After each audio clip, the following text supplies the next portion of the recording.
payi netiwaka purayisi.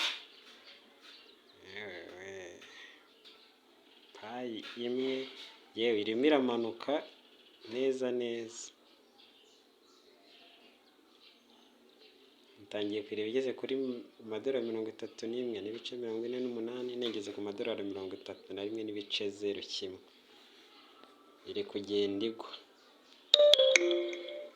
hanze iri kugwira ku isoko.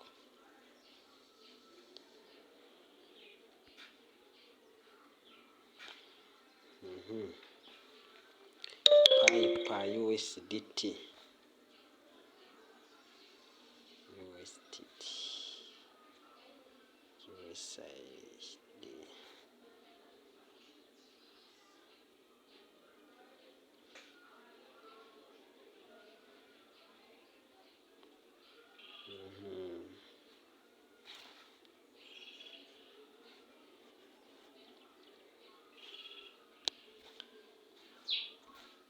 Igiciro cya payi imwe ihagaze amadolari 31. Payi imwe ni amadolari 31. Kandebe mu mayero ko biriho rero.